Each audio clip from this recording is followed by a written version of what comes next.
habang nag-aayos sila sa likod? Sino nag-enjoy dun sa heavy drama na pinanood natin? Heavy drama, di ba? Pwede ba natin ulit palakpakan sila? Alright, so, bakit ganon? Si Samuel, parang siya yung nagbe-breastfeed, ano? Hindi si Hannah. Alright. Pero grabe yung dalawang pari na yun, ano? Nakaka-enjoy panoorin. Sino dito excited ka sa reward? Kasi ang pinag-aralan natin, ang napanood nating play or dula sa harapan natin kanina, si Samuel ay reward ni Hannah. Maari sa inyo, hindi pa kayo ganun ka-familiar, pero yung mga nagba-Bible reading, dinaanan nyo na ito at nabasa nyo na yung storya ni Hannah at kung paano siya tinutihan ng kanyang karibal na si, anong pangalan niya? Pinehas, di ba? And sabing ganon, actually, kung sa version natin, lagi siya, imagine mo, taon-taon, kinukutya siya na baog. Pero ang sabi nga si Hannah ba ay sumuko? Di ba sabi, taon-taon, nananalangin siya sa Panginoon at hindi siya tumitigil. To the point na napagkamalan siyang baliw at umiinom at lasing ng mga priest. Pero ang sabi nga, si Hannah talaga nagtiis siya, pinanalangin niya yon, tinugumba ng Panginoon yung prayer niya. Natagpuan ba niya yung reward niya? Naranasan ba niya yung reward niya na si Samuel? Sino dito excited ka sa isang Samuel ng buhay mo? Okay, ang title ng pag-aaralan natin ngayon ay Iingatan Ka, Aalagaan Ka. Yan. Alright. Kung ano man yung reward na hinihintay mo, sino dito, nung bata ka, gustong-gusto mo yung reward? Gustong-gusto mo na nire-reward ka? Meron ba dito naranasan mo kapag naka-perfect ka sa isang exam?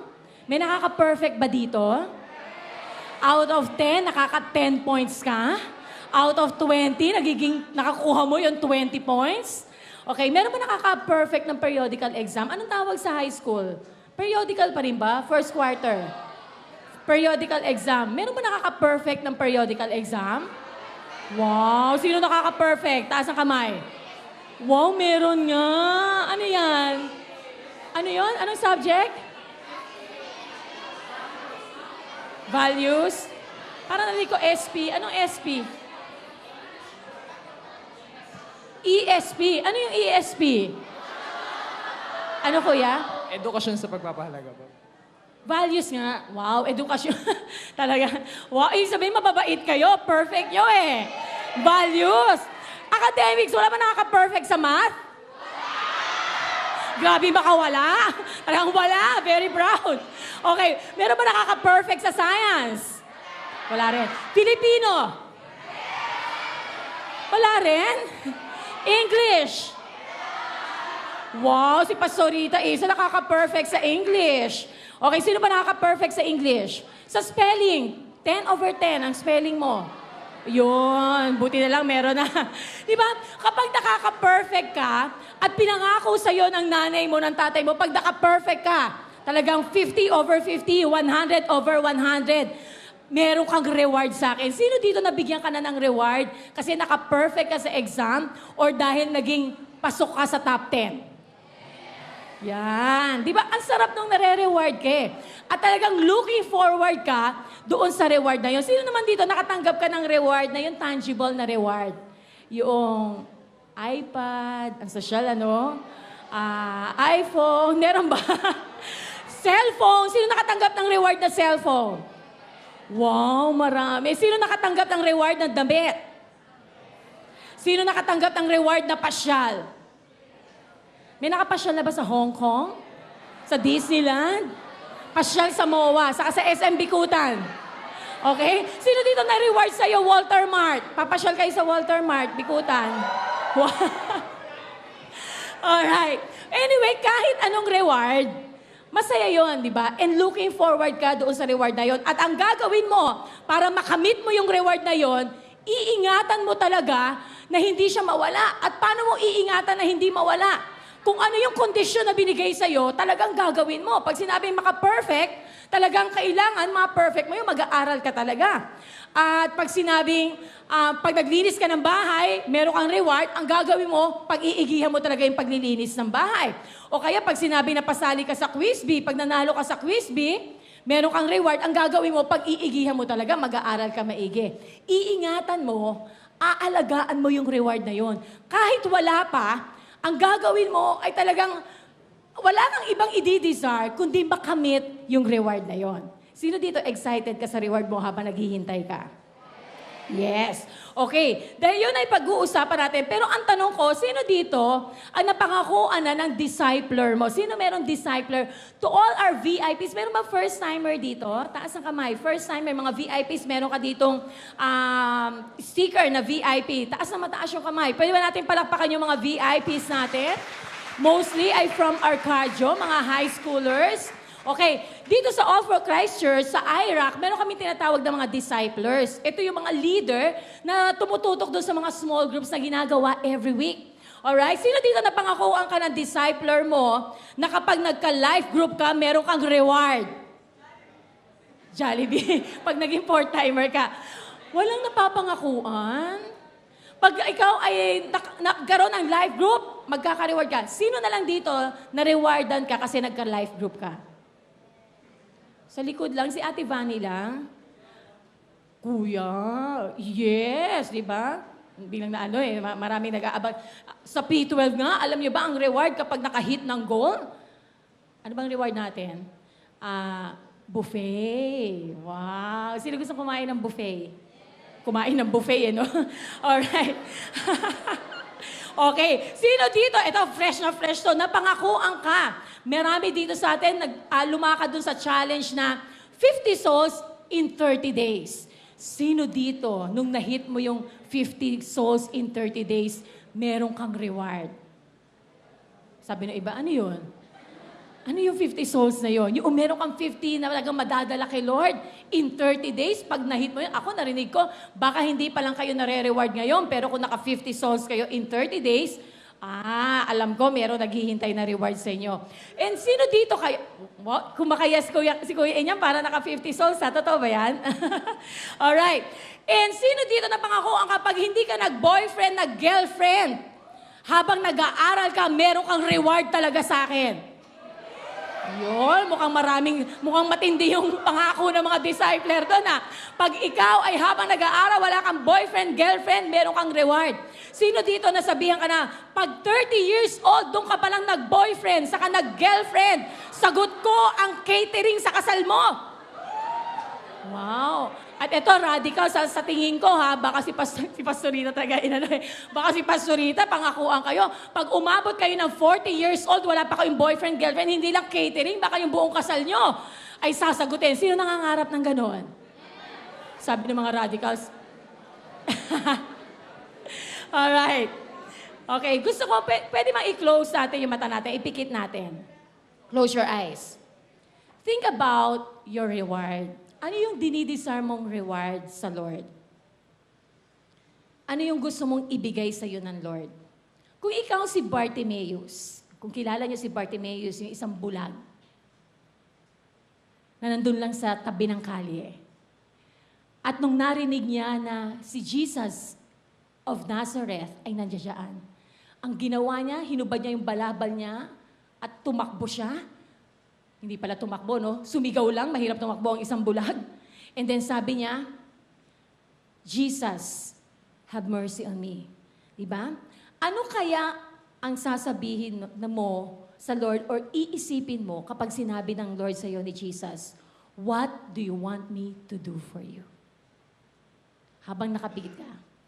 Kung si Jesus ngayon tinatanong sa iyo, what do you want me to do for you?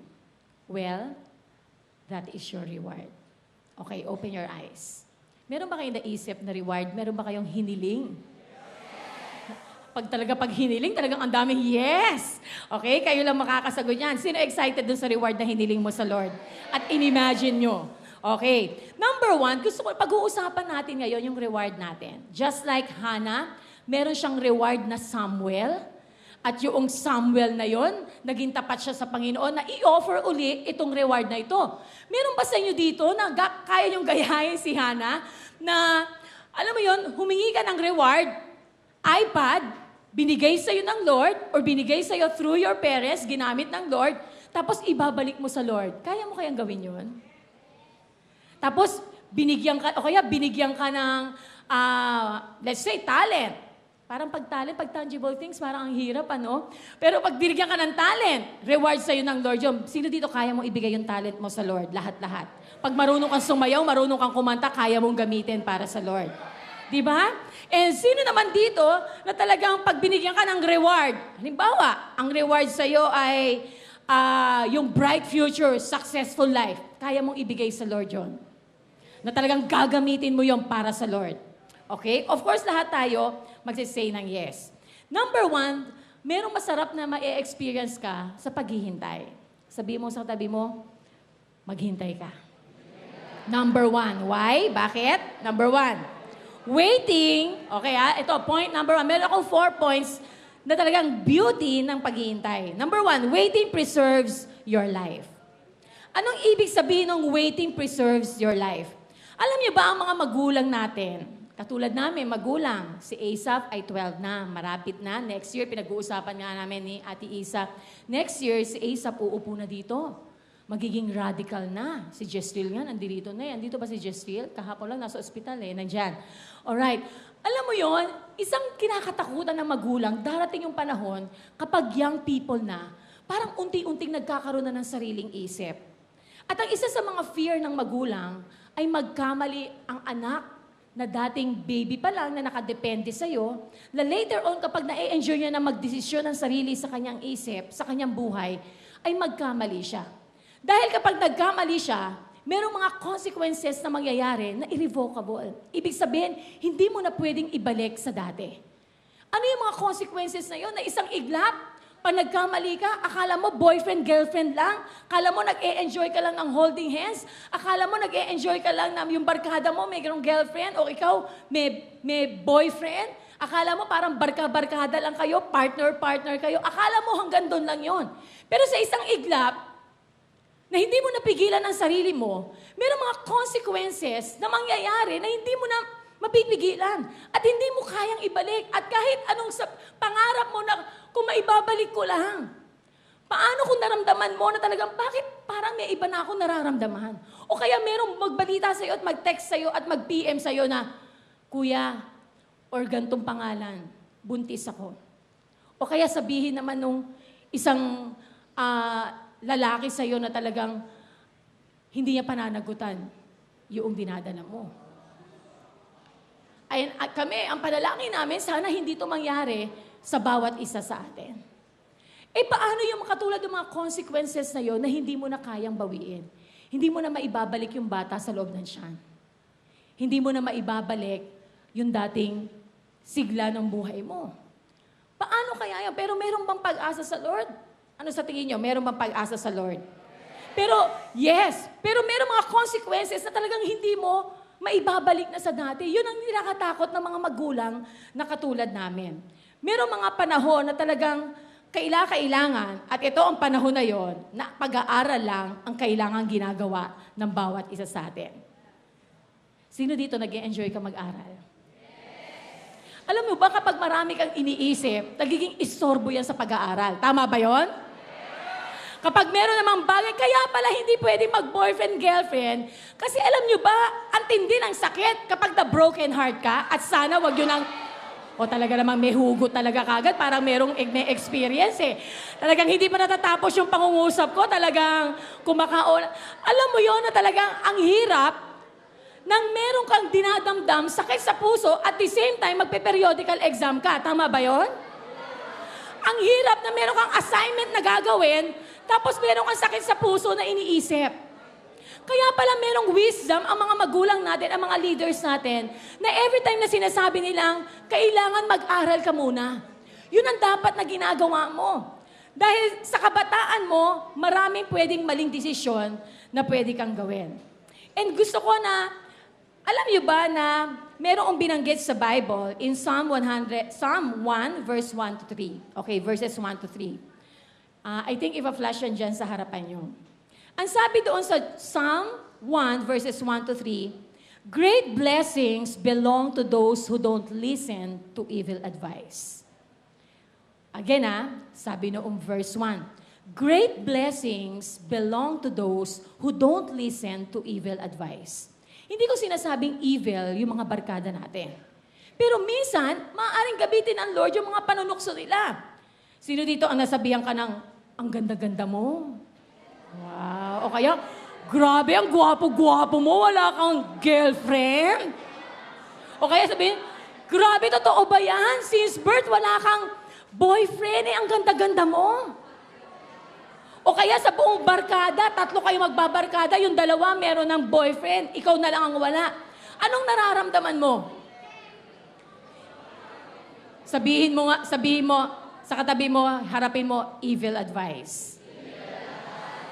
Alright? Naalala ko nung college ako, I think 5 or, ilan ba kami magbabarkada? 6 kami magbabarkada. Isa lang merong boyfriend sa amin. Tapos kaming 5, lahat kami walang boyfriend. Mula first year hanggang 4th year college, wala kaming boyfriend. And ako, ewan ko doon sa 4 pero ako, never na nainggit ako doon sa merong boyfriend. Kahit merong araw-araw sumusundo sa kanya, tagang literal, araw-araw sinusundo siya. Kasi may trabaho na yung lalaki. And talagang literal na every time kumakain kami sa labas, libre siya.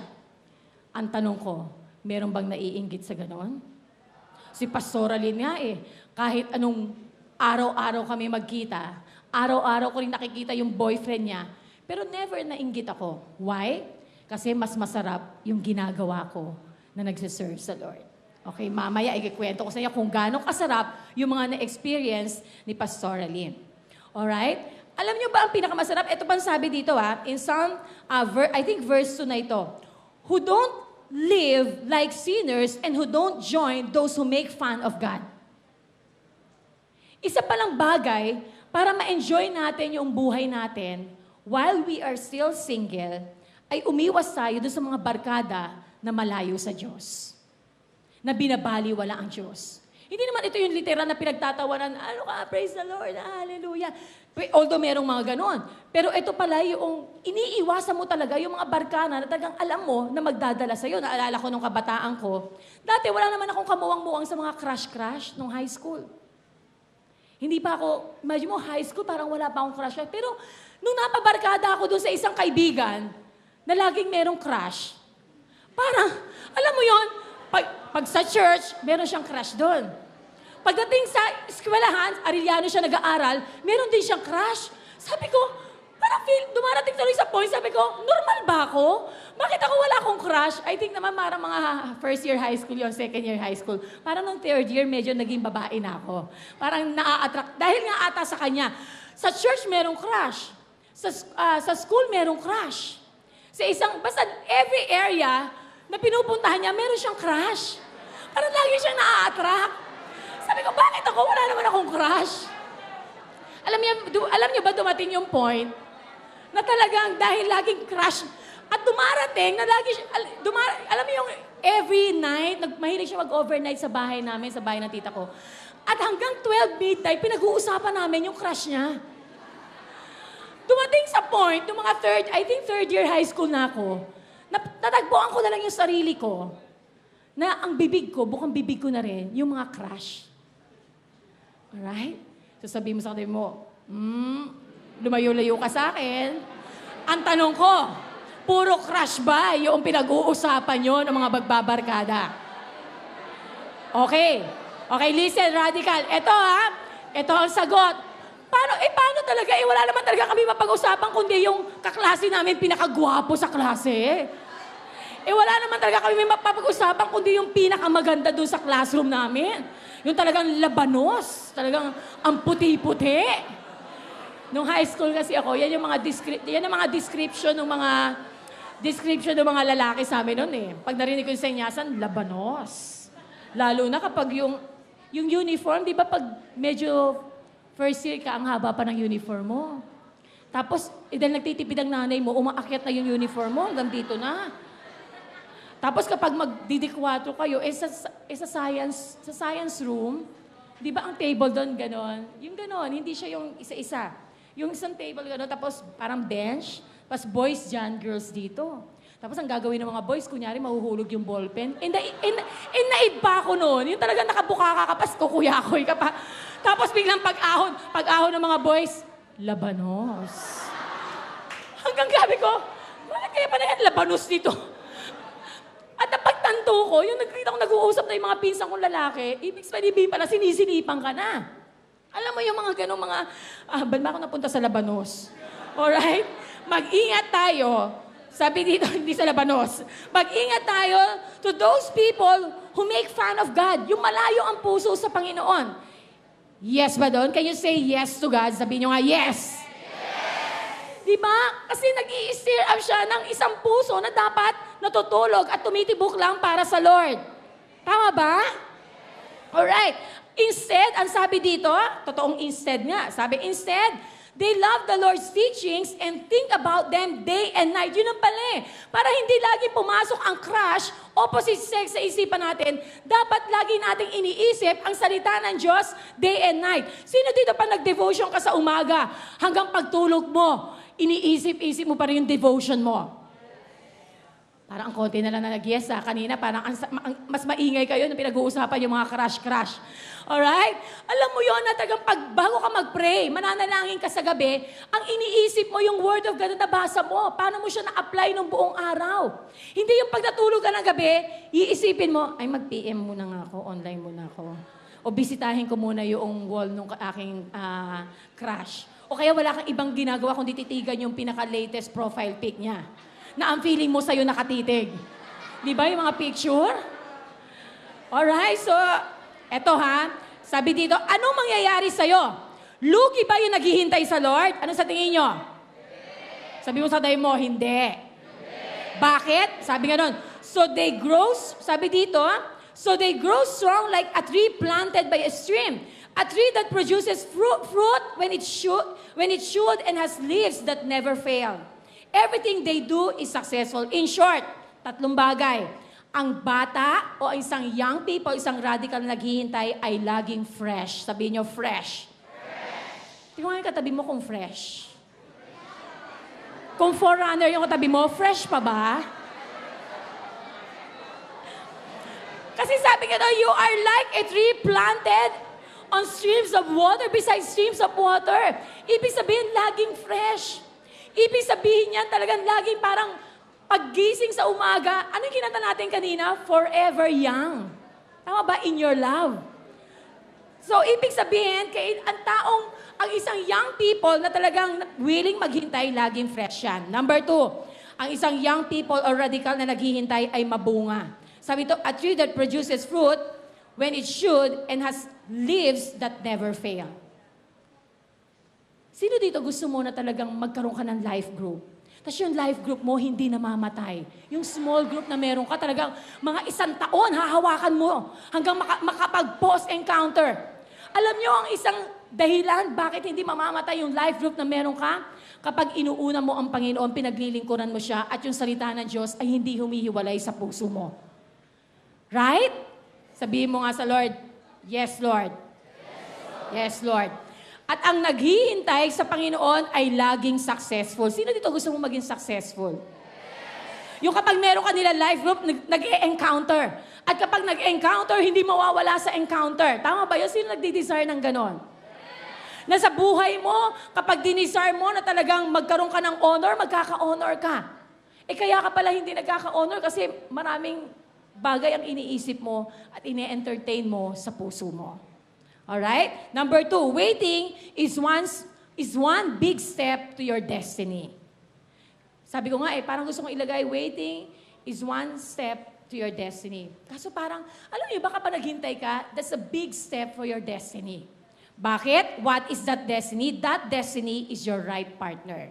Baka sabihin naman, baka puro destiny na gagawin mo para sa Lord. That destiny includes your right partner.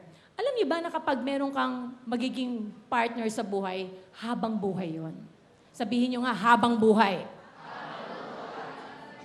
Paano mo siya mahanap? Tanungin nyo nga si Pastor Eileen, paano po? E di dapat maging close ka dun sa Lord na nag-create sa atin. Yung nagbibigay ng right partner. Paano madidiscover yung right partner ang layo-layo mo sa Panginoon? E di mapupunta ka hindi dun sa right partner. Alright? Nakita niyo ba yung illustration noong araw ni Pastora Isa? Dahil pareho kayo naglilingkod, magkakatagbo kayo. Pero kung yung isa lang naglilingkod, hindi ka naglilingkod, sa tingin mo magkikita yung daanan nyo? Hindi. Pero habang naglilingkod kayo, doon kayo magkikita. Malay mo habang nagpupunas ka. Tapos siya naman nagpupunas ng bintana, palpit ang pinupunasan mo. Tapos sabay kayong napatingin ganun. Graduate na kayo. Ayan, graduate na kayo. Tapos may life group ka na rin. 5 years from now. Yung pala, siya pala, imagine mo, di mo naman siya napapansin noong araw. Pero biglang napansin mo. Ibig sabihin, dahil pareho kayo naglilingkod, natagpuan mo. Tama ba yon? Alright, pero hindi ko sasabihin sino nagdi-desire dito na gano'n. It is not your standard, but it is God's standard. Alright? Sino dito nagsasabi, mas marunong si Lord kesa sa'yo?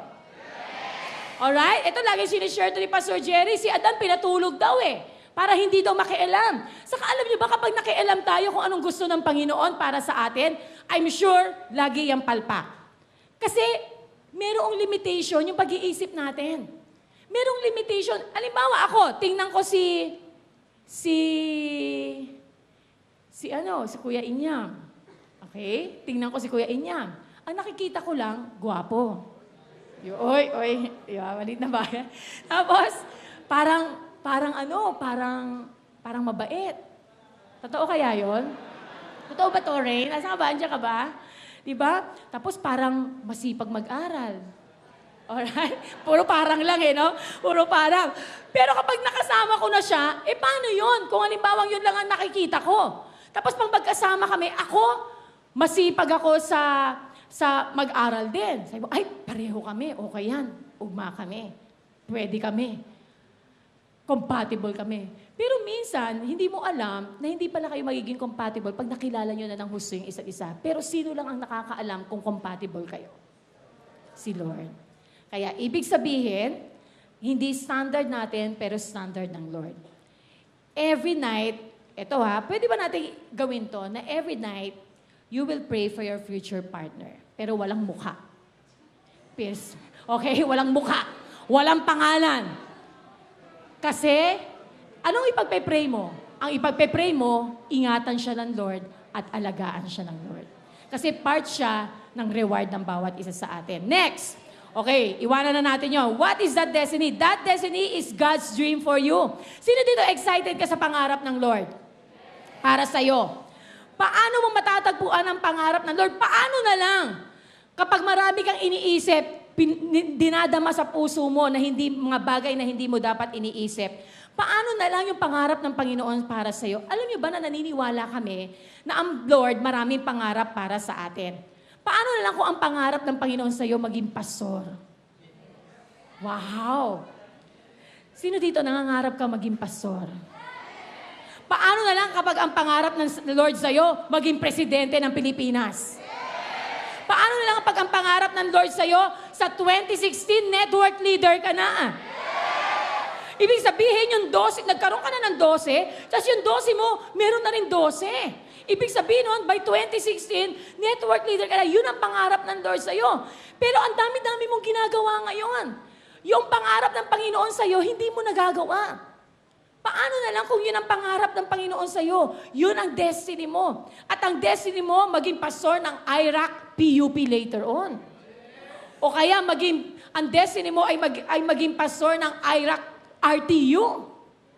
Diba? Or maging IRAC TUP. Paano na lang kung yun ang pangarap ng Panginoon sa'yo? At paano na lang kung hindi mo naiisip na malaki pangala ang pangarap ng Panginoon para sa'yo? Pwede bang yung pangarap na yun, whatever is that dream ng God para sa'yo, pwede bang sabihin na iingatan ko, aalagaan ko yung pangarap na yon? Kahit minsan hindi pa nire-reveal ng Lord, Pero iisipin mo na, aalagaan ko yon, iingatan ko. And number 3, waiting brings great exploits. Sino dito gusto mo ng great exploits? Anong ibig sabihin ng great exploits? Yung marami kang mararanasan na talagang, sabi nga I think meron tayong pinag-aaralan ngayon, sabi, consecrate yourselves for God will do amazing things. Ibig sabihin ng amazing things, mga nakakamanghang bagay, beyond your expectation. Ibig sabihin ng great exploits, yung mga bagay na talagang hindi mo inaasahan na gagawin ng Panginoon sa inyo. Meron ako i-share sa inyo para ma-realize natin, wow, ang sarap pala na naghihintay sa Panginoon. Kasi hindi tayo pwedeng, marami tayong bagay na iniisip sa puso at isip natin. Dahil maraming bagay ipapagawa ang Panginoon sa atin. And some of you, marami nang ginagawa para sa Lord. Pero sino dito talaga naghihintay ka pa ng great exploits at meron ka pang inaasahan. At meron pang mga pangarap ang Lord na nilalagay sa puso mo na alam mo, kasama ka doon. Okay? Alam niyo ba, when Pastoral Lynn turned 13, excited ako umattend ng summer youth camp. Nung bata ako, wala akong ibang ginawa kundi, kasi nung 12 pa lang ako, 11, ang dami ko nang naririnig ng mga kwento sa summer youth camp. Nandun yung narinig ko na talagang para silang military, ang dami lang ginagawa, gumugulong sila sa putik. Sabi ko, wow, ang sarap naman maging young people. Kaya talagang inabang-abangan ko yung May 13 na magiging 13 years old ako. At simula nung naging 13 years old ako, excited ako dun sa first summer youth camp na inatinan ko. When I turned 17, nag-audition ako as a dancer. 12 years dancing for the Lord hanggang 27 years old. And doon nag-start yung maraming mga great exploits na pinaranas ng Lord sa akin. When I turned 20, nagtatrabaho na, working, and at the same time, part of the youth ministry, and at the same time, dancing for the Lord. Sa tingin nyo kaya kapag masyado kang nainip doon sa partner, sa partner na ibibigay sa'yo ng Panginoon, sa tingin mo kaya mararanasan mo yung mga bagay na ito, paano ka magiging youth leader or youth worker, or at the same time, ginagamit ka ng Lord, sumasayaw ka, worship team ka, at the same time, nagtatrabaho ka pa or nag-aaral ka, kung meron ng mga bagay na ginagawa mo na hindi mo dapat ginagawa. Alright? At alam niyo ba, may mga times na talagang I enjoy rehearsing kahit inaabot ng 12 midnight. Sino dito nag-enjoy ka mag-rehearsal? Nag-enjoy ka kumanta, nag-enjoy ka umarte, nag-enjoy ka magsayaw. Kahit rehearsal pa lang, nag-enjoy ka na. Alam niyo ba, nung mga young people kami, nung talagang enjoy namin yung gawin. And we enjoyed going to concerts. At hindi concerts ng ibang tao, pero yung concerts na talagang we minister to different places. Ando yung naranasan namin na mag 24 hours celebrate Jesus. At hindi ko makakalimutan, merong isang event na nag-rehearsal kami, meron kaming ginawa. Akala namin parang simpleng sayaw lang yon sa isang hotel. Tapos meron nakapanood sa amin na isang medyo matanda na, balikbayan. Tapos nanaginip siya isang araw. And then napanaginipan niya, doon sa panaginip niya, nakita niya yung mga mukha namin, yung mga sumasayaw. At talagang specific, na kaya niyang i-pinpoint kung sino yung mga mukhang pinakita ng Lord sa kanya doon sa dream na yon. Literal na talagang panaginip. At sinabi niya, yung mga mukha ng young people na nakita ko sa panaginip, yung sumasayaw doon sa isang hotel, yun ang isasama ko sa iba't ibang bansa na pupuntahan ko. Sino dito gusto mong maranasan yon? Na you will go to different places kasi pinapapunta ka ng Panginoon doon sa mga lugar na yon. Do you think great exploits yon? Wow. Alright? And dumating yung point, nung ako ay nag-21 years old, nagkaroon ng ministry sa PUP, at walang kasing sarap na meron ka mga young people na taon-taon nakakausap mo. Sino dito nag-e-enjoy ka na kasama mo yung katabi mo ngayon? Sino dito nag-e-enjoy ka kasi yung matagal mo nang iniimbitahan, katabi mo ngayon? Di ba? O kaya, hindi mo yung matagal mo nang iniimbitahan, ang tagal na ngayon, nakasama mo sa church, kasama mo na rin nag-aaral, kasama mo na rin nag-worship, kasama mo lagi ngayon na kahit saan ka pumunta, mag-serve ka sa Lord, kasama mo siya, pero dati, binibit-bit mo lang siya dito. Di ba ang sarap nung joy na yon sa puso? Because waiting bring great exploits in our lives. In Isaiah 40, verses 30 to 31, sabi dito, even youths shall faint and be weary, and young men shall fall and fall exhausted. But they who wait for the Lord shall renew their strength. They shall mount up with wings like eagles. They shall run and not be weary. They shall walk and not be faint. Lahat daw na naghihintay at matyagang naghihintay sa Lord. Totoo yun, nanghihina ka. Pero sabing ganon, they will renew their strength. They shall mount up with wings like eagles. They shall run and not be weary. Ibig sabihin, ang mga young people na naghihintay sa Lord at natutunang maghintay sa Lord. Alam niyo yung agila, kapag inispread niya yung wings, pag inispread niya yung wings, walang effort. Kapag nandun na siya sa taas, mag-glide lang siya at talagang hindi siya bababa kahit hindi siya kumakampay. Kasi ini-spread lang niya yung wings at ine-enjoy niya yung mga bagay na nakikita niya sa paligid niya. Doon sa pinakamataas na lugar. Ibig sabihin, sa lahat ng mga radicals na natututong maghintay sa Lord, merong maraming naghihintay na great exploits para sa inyo or sa bawat isa sa atin. Sino excited doon? Yes. And lastly, number 4, waiting gives you joy. Our joy, alam niyo ba na hindi lang kayong mag-e-enjoy, pero kami mga leaders, our joy is to see all of you to have your own family. Alam niyo ba na pangarap yun ng mga pastor, ng mga life group leaders niyo, na barang araw darating yung panahon, ikakasal kayo dito sa All for Christ Church. Pero, sa tamang panahon. At sa tamang tao. Huwag nating kakalimutan yon. At sino ang unang-unang matutuwa? Si Lord at yung mga leader na meron tayo. Pero alam niyo ba, higit sa lahat, hindi, bukod sa Lord, kami mga pastor at mga leaders ang nag-e-enjoy. Alam niyo ba yung paghihintay natin, it brings joy in our hearts. Kanina nabanggit ko, bakit ka magbo-boyfriend, mag-girlfriend nang wala pa sa panahon? Para ang hirap isipin, meron kang pinag-aaralan, marami kang iniisip, mag-e-exam ka, meron kang sakit sa puso. Pero kapag si Lord ang minahal mo, na very faithful, never na ine-neglect ka, never na ile-reject ka.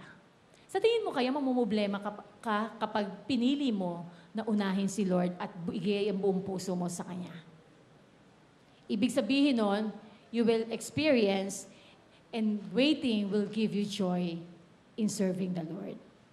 Sino dito gusto mo ma-enjoy ang buhay mo? And you will experience great exploits. Na talagang you will soar just like an eagle, na marami kang mararanasan for God. And right now, gusto ko in conclusion, I want to read yung 1 Corinthians chapter 9, verses 24 to 27. Ang sabi sa 1 Corinthians chapter 9, verses 24 to 27, you know that in a race, all the runners run, but only one runner gets the prize. So run like that. Run to win. All who compete in the games use strict training. They do this so that they can win a prize. One that doesn't last. But our prize is one that will last forever. Sabi nyo nga, forever. So I run like someone who has a goal. I fight like a boxer who is hitting something. Not just the air, it is my own body. I fight to make it do what I want. And sabi to, I do this so that I won't miss getting the prize myself after telling others about it. Parang ang hirap naman, no, sinasabi mo, grabe ang reward. Kapag naglilingkod ka sa Lord, grabe yung joy talaga, ang sarap. Pero ang hirap namang isipin, kapag ikaw mismo, hindi mo nakuha yung reward na yon dahil nag-fall ka doon sa bagay na sinasabi ng Lord na wag nating gagawin bilang mga young people. Alam niyo ba ang pinakamasarap bilang kabataan, now that you have all the time, all the energy, ay ialay natin lahat ng oras natin, lahat ng lakas natin para sa Lord. Sino dito? Ngayon, pinag-uusapan natin yung waiting upon the Lord, yung maghihintay ka lang na nagserve sa Kanya, maghihintay ka lang na talagang binibigay mo yung buong buhay mo sa Panginoon. At sinasabi mo, na Lord, Ikaw lang talagang iibigin ko. wala nang iba. At walang hihigit na pag-ibig ko para sa'yo na pwede kong ibigay sa ibang tao, kundi sa'yo lang. Meron kaming gusto, hindi ko alam kung alam ni Kuya Francis to, meron kaming kinakanta noong araw, syempre nung kapanahunan ko, no? And sana ma-enjoy nyo rin to. It's a Tagalog song siya, na every time na kinakanta namin nung young people kami, talagang nare-remind kami. And to tell you honestly, nauunawaan namin yung sitwasyon ng bawat isa sa inyo. May mga times talaga na naa-attract ka. Pero ang tanong, sadista ba talaga kaming mga pastor, mga leader? Para bang hindi ba namin talaga kayo naiintindihan? Na kulang na lang parang gusto yung sabihin sa harapan ng mukha namin, tao po kami, merong puso. Parang gusto rin namin sabihin sa inyo, tao rin kami dati at merong puso. Gusto kong mag-close dito sa short testimony na ito. Alam niyo yung sinabi ko sa inyo na when we were still young people, ang daming pinapagawa ng Lord sa amin. Kabi-kabilaan. Pero dumating yung time, nung pag-graduate ni pastorally, in fact, nagtatrabaho na ako noon. Nagbaba ng degree ang church, 25 degree. Narinig yun na ba yun na kinuwento sa inyo ng mga leader nyo? Ang 25 degree, it means no dating, walang magko-consider, walang magpe-pray hanggat hindi ka 25. Pero alam niyo ba, na sinunod namin yon sa puso namin? Dahil 21 years old, 22 years old pa lang kami. Sino dito, halimbawa, tumayo si Pastorita Isa ngayon, gabi, o kaya sa mga susunod na Sunday. Tapos sabihin sa atin, all radicals, hanggat hindi kayo 30 years old, walang magpe-pray, walang magde-date. Actually, hindi na pala kayo radical noon, forerunner na kayo. Alright? Walang magko-consider. Sino dito, sasabihin mo sa Panginoon, yes, Lord, kaya kong gawin yan para sa'yo. Meron ba dito na natatakot ka na ibigay mo yung puso mo sa Panginoon? Pero sino dito, willing ka na ibigay mo yung puso mo sa Lord? At hintayin mo yung great reward na yon. Yung pinag-aralan natin ngayon, si Samuel. Ang title ng song na ito ay Wala Nang Ang Iba. Okay? Alam ko, Kuya Francis. Dahil bata pa rin sila nung kinakanta namin to. And every time na kinakanta namin to, talagang sabi namin, Lord, wala na nga talagang iba. Ikaw lang. Kayang bang sabihin yun sa Lord ngayong gabi? Sabihin mo, Lord, wala nang iba, kundi ikaw lang. Sino nagsasabi sa Lord, yes, Lord, sasabihin ko yan para sa'yo. Pero before that, may I see yung kamay ng mga first-timer natin dito sa IRAC ngayon? Wow! Parang dumami na ngayon, ha? Gusto ko lang magbigay ng hamon sa bawat isa sa atin, yung first-timer natin. God loves you so much. Baka isipin nyo, grabe pala tong All for Christ Church, ba't ba ako napunta dito sa IRAC? Kanina, yung umpisa, pinag-uusapan, parang kilig na kilig kami, pinag-uusapan yung mga crush. Pero ngayon, parang sinasabi sa amin, huwag munang isipin yon. Pero alam mo ba, hindi lugi na mahalin mo ang Lord at wala kang ibang iisipin. Kasi naranasan namin yun eh. Nung binigay namin ang buhay namin sa Lord, binigay niya yung best partner para sa amin. At lahat ng maraming best experiences and greater things are yet to come, alam namin, ipaparanas pa rin ng Lord yun. Gusto mo ba na maranasan yung mga great exploits na yun na nakaraan para sa'yo? Gusto mo bang matupad yung pangarap ng Panginoon para sa'yo? Gusto mo ba yung destiny na sinasabi na right partner and destiny na pangarap ng Panginoon para sa'yo, para matupad yun sa buhay mo? The first step and another one big step na pwede mong gawin ngayong gabi ay ialay mo, i-offer mo ang buhay mo sa Lord. At sasabihin mo sa Panginoon ngayon, Lord, wala nang iba. Ikaw muna sa buhay ko. Ang Panginoon, minahal ka niya. At mahal ka niya. Pero merong problema ang tao eh. That is sin, kasalanan. Lahat nagkasala. Pero hindi hinayaan ng Lord yun. Kaya merong cross sa harapan natin, He died for you. Para linisin ang kasalanan ng bawat isa. Sino dito gusto mo na i-connect mo ngayon ang buhay mo uli sa Panginoon. Gusto mong papasukin ng Panginoon sa puso mo at magsisi sa lahat ng kasalanan na ginawa mo. Thank you sa kamay na yan. Ay, nakikita ko yung kamay mo. If you want to accept the Lord as your personal Lord and Savior, you want to connect with God, gusto mo na iduktong ang buhay mo sa Panginoon. As gusto mo sabihin sa Panginoon, Lord, gusto ko rin i-dedicate ang buhay ko sa'yo. At walang iba muna, ikaw lang ang mamahalin ko. At Lord, bakit nga ganon? Ang daming parang kasalanan sa buhay ko. May pag-asa pa ba ako? Yes. Kasi yung dugo ng Panginoon na tumaga sa krus ng Kalbaryo, kayang linisin yung kasalanan natin. No matter how big that sin is, kayang patawarin ng Panginoon. And right now, I will count 1 to 3. Kung gusto mong ibigay yung buhay mo sa Lord, nakisisi ka sa lahat ng kasalanan na ginawa mo o nagagawa mo, kaya kang patawarin ng Panginoon katulad ng ginawa niya sa amin. And right now, ito yung best decision na pwede mong gawin sa buhay mo. Give your life to Jesus. I will count 1 to 3. Just raise up your hands if you want to give your life to Jesus. 1, 2, 3. Pwede bang maayayahan na lahat na nagtaas ng kamay? Thank you, mga young people, na tumayo sa iyong kinauupuan. Pwede bang ma-invite lahat na nagtaas ng kamay tumayo? And pwede bang lahat nung talagang gusto mong sabihin sa Panginoon, Lord, wala nang iba. Simula sa araw na ito, ikaw lang ang mamahalin ko. Walang ibang magiging first sa puso ko, kundi ikaw lang. Pwede bang maayayahan ka dito sa harapan? Ito yung talagang big step to. One big step for Jesus. Big steps. Okay? May I invite you to come here in front na nakaharap sa akin, and I will lead you in that short prayer kahit yun nasa taas. Okay lang, we will wait for you. May I invite you to come here in front? Yung mga tumayo. And I will lead you in that short prayer.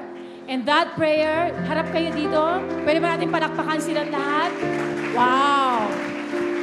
Ito yung mga radical at mga forerunner, adult na nagsasabi, Lord, ikaw lang at wala nang iba. Tama ba yon? Yun ang laman ng puso nyo ngayon. Sinasabi nyo sa Lord, Lord, wala nang iba. Ikaw lang. And right now, whatever sin sinasabi mo, Lord, kaya mong patawarin ako? Yes. Kung paano kami pinatawad ng Panginoon, ganun din ang bawat isa sa inyo. Sige, pwede pong humabol. Kung meron pa pong gustong humabol na young people, radical, or anybody, you want to give your life to Jesus, this is the best time of your life, giving your life to Jesus. And say this prayer with me habang nakayuko ka. Think about Jesus. Naalala nyo kanina yung pinapikit ko kayo, sabi ng Panginoon sa atin, what do you want me to do for you? What do you want me to do for you? At ang masarap na sagot, Lord, let me experience your love. I want to have that eternal life na pinangako mo. Sabihin mo ang panalangin ito kung yun ang laman ng puso mo. Repeat this prayer after me. Panginoong Jesus, nagsisisi po ako sa lahat ng kasalanan na nagawa ko po laban sa inyo. Patawarin niyo po ako, Panginoon. At ngayong gabi, binubuksan ko ang aking puso. Tinatanggap kita as my personal Lord and Savior. Simula sa araw na ito, ikaw, Panginoon, ang masusunod sa buhay ko. Thank you, Lord, for the eternal life. In Jesus' name. Amen, amen, amen, amen, amen. Amen. Very short prayer and napaka-simple lang yung prayer na yon. Tama? Why? Kasi ginawa na ng Panginoon lahat ng sakripisyo sa krus ng Kalbaryo para sa iyo. And right now, gusto ko natandaan mo tong date na to. Today is October 22. October 22, 2015. This is your spiritual birthday. Wow! So, dalawang birthday na ang isa-celebrate nyo. Yung birthday nyo nung pinanganak kayo. At today, this is your born-again experience. This is your spiritual birthday. Pwede bang humarap kayo sa inyong bagong pamilya? Kasi kapag ikaw daw ay tumanggap sa Lord, you have your new family and that is your family, your IRAC family. Pwede ba natin silang palakpakan at habang umuupo sila, kamayan natin, mga radicals. Thank you very much. Pwede na kayo umupo and congratulations. Welcome to the family of God. Wow, kamayan nyo naman, i-high five nyo naman habang sila ay umuupo. Parang nahiya naman kayo. Wow! Sabi sa Bible, kahit isang kaluluwa lang daw, isang tao lang magbigay ng life sa Panginoon, millions of angels are rejoicing. Right now, sino dito nagsasabi na maghihintay ka dun sa reward na yon? You want to experience that life, yung life na talagang masaya at namumunga at laging fresh. At sasabihin mo sa Panginoon, Lord, gusto ko ma-experience yung great exploits na yon. At Lord, gusto ko na talagang laging merong joy sa puso ko. Sa tingin nyo kaya, masarap yung meron kang tinatagong maling pag-ibig sa puso mo? Na lagi ka nagtatago sa life group leader mo? Pero sino dito yung sinasabi mo na ang sarap pala na maging malaya yung wala kang tinatago? Wala kang pinipm, wala kang sinasabihan ng I love you muna, kundi si Lord lang. Yung pag nagsayaw ka dito, alam mo na talagang crush lang ang meron ka, walang special someone. Yung kapag kumakanta ka, talagang alam mo na talagang si Lord lang ang inaawitan mo. Na kapag sinabi mong Jesus, lover of my soul, talagang si Jesus lang naiisip mo. Pag sinabi mong wala nang iba, talagang wala nang iba. Baka naman may ibang pangalan, nagpa-flash sa mind mo, Alan, at kung ano-ano pa. At sinasabi mong wala nang iba, ikaw lang. Pero ngayong gabi, pag kinanta natin itong kantang wala nang ang iba, talagang Lord lang ang iisipin natin. At wala tayong ibang papangarapin, kundi aalagaan, iingatan natin yung reward na naghihintay para sa atin. Amen? Shall we all stand up? This is a very simple song. Ito yung isang kuya na talaga nagsabi sa Lord, wala na nga iba. Tama ba, Kuya Francis? Sige, kakantahin ko muna siya para mabawasan yung effects ng microphone ko. Yan. Kakantahin ko muna siya para malaman niyo kung paano siya. And then, pag inulit natin yung kanta, sound check. Kung nangangako ka kay Lord na Lord, maghihintay ako, ikaw lang sapat na. Mamaya pag inulit natin yung kanta, itaas niyo yung kamay niyo, tapos sabayan niyo ako sa pagkanta. Handa na ba kayo? Sige, ganito lang siya. Wala na nga iba, wala na nga iba.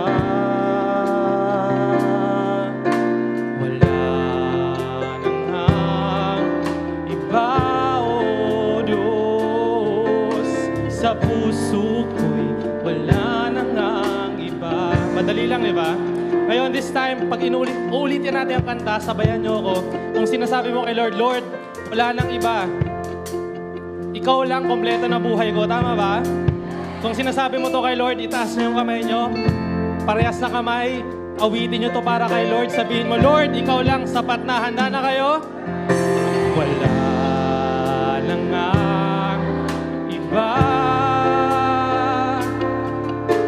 Wala na nga iba. Wala na nga iba, O Diyos. Sa puso ko'y wala na nga iba. Wala na iba. Wala na nga iba.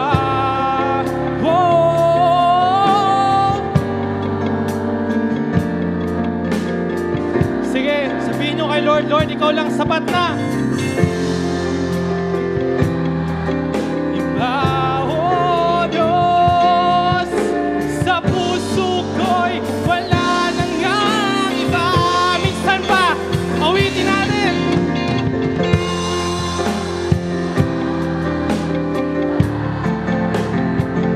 Yeah! Wala na nga iba. Wala na nga iba, O Lord, sa puso ko. Sa huling beses, boses lang ha. Sa puso ko'y wala na nga Sige, ulitin natin. Last time na. Sa puso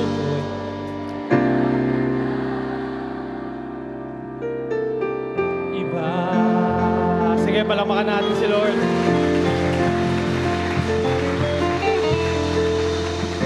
Amen. If that is your prayer, yan ang panalangin mo sa gabing ito, pwede mo ba natin itaas muli ang ating kamay? We will just pray and release the blessing of God as we wait.